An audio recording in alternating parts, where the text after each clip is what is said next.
In May 1998, the dry ground beneath the expansive Thar Desert in the Indian state of Rajasthan violently buckled.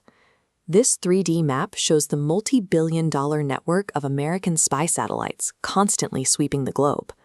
They were specifically monitoring this region, yet they completely missed the build-up to multiple, simultaneous nuclear detonations. The success of the test forced an immediate reassessment in Washington.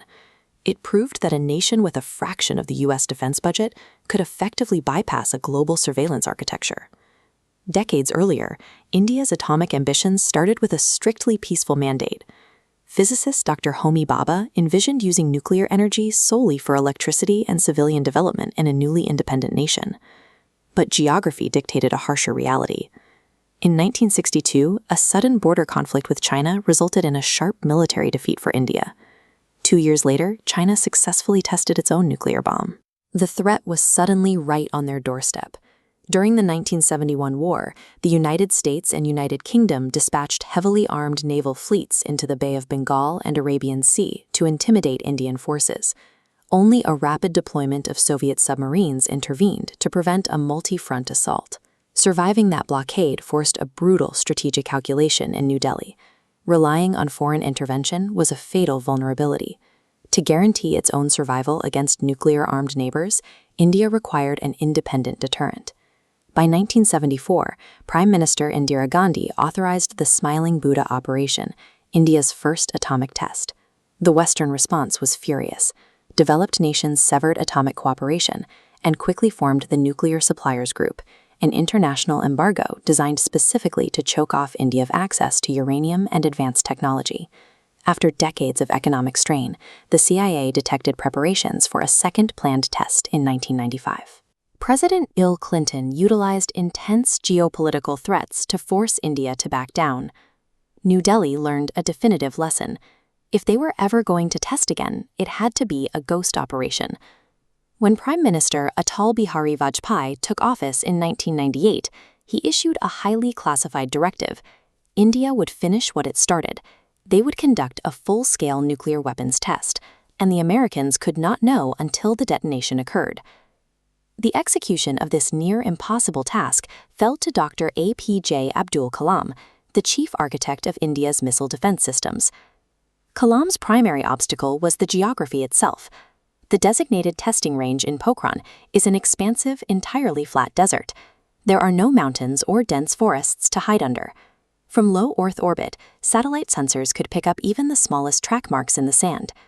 To disguise the operation, the military deployed the 58 Engineer Regiment. The nation's top physicists abandoned their civilian identities, donned army fatigues, and adopted aliases. Kalam himself operated under the code name Major General Prithviraj, making the entire project look like a standard troop exercise.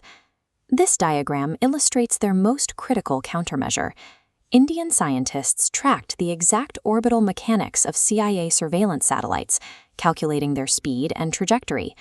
By charting these flight paths, they identified narrow, temporary blind spots where the desert was completely unobserved. Heavy machinery was entirely restricted during the day. Digging and equipment transfers only happened in the pitch black of these narrow time windows. Before the satellites completed their orbit and returned to monitor the area at dawn, every bulldozer and drill was driven back to its exact original position to hide the tire tracks. By exploiting the strict physical laws of satellite orbits, the team turned a standard physics experiment into a highly coordinated espionage operation. On the ground, the camouflage was meticulous. Diagnostic sensor cables were buried deep beneath the sand.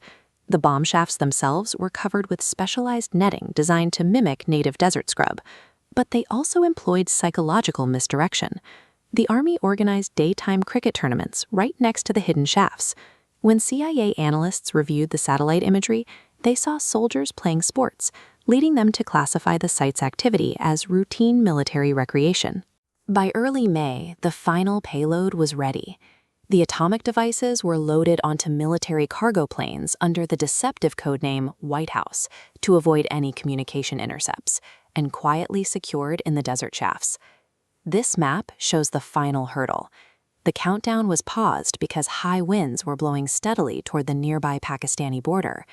even though the test was underground, any accidental radioactive leak could cross international lines.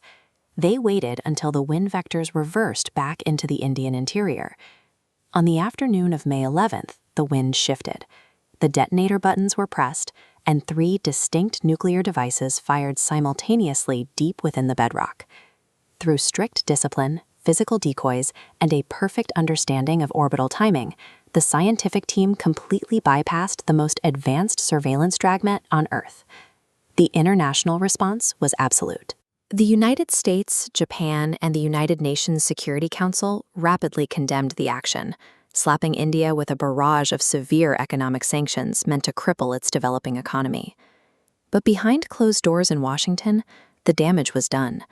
The director of the CIA had to publicly testify that entirely missing the buildup to Pokhran 2 was a catastrophic intelligence failure.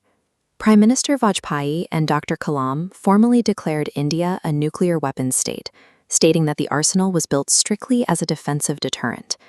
Given a history of being invaded and blockaded, they argued that sovereignty required their own internal security measures. This graphic breaks down how they outmaneuvered the West legally. The U.S. tried to utilize the Comprehensive Nuclear Test Ban Treaty against them. However, that treaty only prohibited nuclear explosions in the atmosphere, in space, and underwater. By detonating the devices deep underground, India bypassed the core restrictions. Furthermore, India never signed the Non-Proliferation Treaty, and because every component, from the plutonium to the diagnostic equipment, was engineered entirely within their own borders, they never technically violated the Nuclear Suppliers Group embargo. The test demonstrated that India could sustain a high-tech weapons program without foreign assistance. By navigating the legal and technical barriers of the world's most powerful nations, they ended a decades-long nuclear monopoly on their terms.